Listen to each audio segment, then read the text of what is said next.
আমি আদিল। আজকে আমার বিয়ের দিন। আমার বিয়ের দিন আমার বন্ধুরা বলল যে বউকে কখনো এতটা মাথায় চড়াবি না, তাহলে দেখবি মাথায় উঠে নাচবে। বউকে সবসময় পায়ের নিচে রাখবি, বউকে সবসময় নিজের কথায় উঠাবি আর বসাবি। আর এটাই হলো পুরুষত্ব। বউয়ের কথায় নাচলে সমাজে মানুষ তোকে কাপুরুষ বলবে। ঠিক যেমন কথা তেমন কাজ। বিয়ের প্রথম দিনেই তার সাথে আমি অনেক বেশি খারাপ ব্যবহার করেছিলাম। সে বউ সেজে বসেছিল। আমি বলেছিলাম, এত ঢং করো না, চুপচাপ ঘুমিয়ে পড়ো, অনেক রাত হয়েছে, এত নাকামো আমার কাছে ভালো লাগে না। আস্তে ধীরে আমার নির্যাতনের মাত্রা আরো বাড়তে থাকে। তাকে কথা শোনানো, এমনকি তার গায়ে হাত পর্যন্ত কয়েকবার তুলেছি। অনেকবার সে আমাকে বোঝানোর চেষ্টা করেছে, আমি বুঝতে চাইনি। সবসময় তাকে পায়ের নিচে পিষে রেখেছি। কিন্তু একটা লক্ষ্মী মেয়ে ছিল।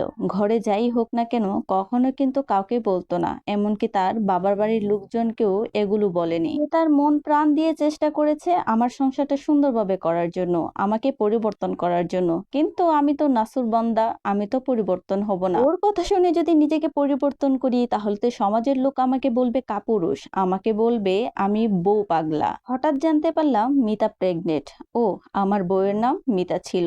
সে প্রেগনেন্ট হওয়ার পরেও কিন্তু তাকে আমি রেহাই দেইনি।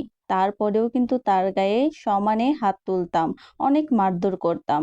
একদিন রাগের মাথায় ওর পেটে লাথি মারি, সাথে সাথে ওর ব্লিডিং শুরু হয়ে যায়। মাও করে কান্না করতে লাগলো। সেটাও আমার কাছে ন্যাকামো মনে হলো। আমি তাকে পাত্তা না দিয়ে অফিসে চলে গেলাম। সে তার ভাবিকে ফোন দিয়ে আনিয়েছিল।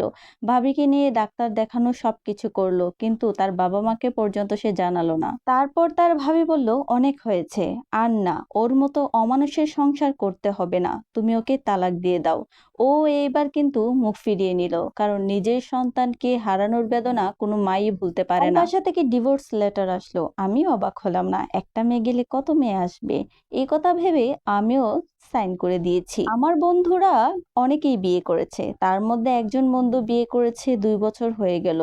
তখন আমাকে দাওয়াত দিল তার বাসায়। গেলাম, গিয়ে দেখলাম বউ তো পুরাই বউ পাগল।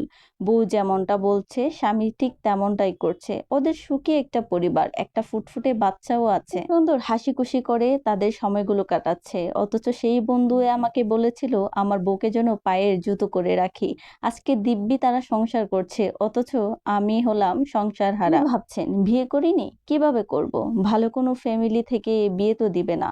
এতগুলো কাহিনী, বউকে মারধর করলাম, নিজের সন্তানকে খুন করলাম, এগুলো শুনে কোনো ভালো ঘরের মেয়ে বিয়ে দিবে আমার কাছে? এগুলো ভাবতে ভাবতেই না আমার চোখে পানি চলে আসছিল। মেয়েটা কতই না ভালো ছিল, আমার বউটা কতই না ভালো ছিল, কত চেষ্টা করেছে আমার সংসার করার জন্য। আমি তাকে কখনো মূল্যায়ন করি নাই আমার বন্ধুদের কথা শুনে। আজকে দেখো সেই বন্ধুরা কি সুন্দর বউ পাগলা, বউদের কথা মতো উঠছে বসছে, সব কথা শুনছে, কি সুন্দর সংসার তাদের, তাদের কোলে কি সুন্দর ফুটফুটে একটা সন্তান।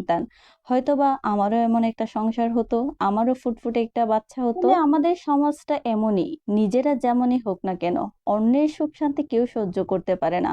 অন্যকে কুপরামর্শ দিতে সবাই ব্যস্ত। এই কাহিনীটা পড়ার পরে আমার এত বেশি কষ্ট লেগেছে ওই ছেলেটার জন্য, যে দেখেছেন অন্যের কথা শুনে নিজের সংসারটা নষ্ট করে দিল, অথচ তারাই কি সুন্দর দিব্যি সংসার করে যাচ্ছে।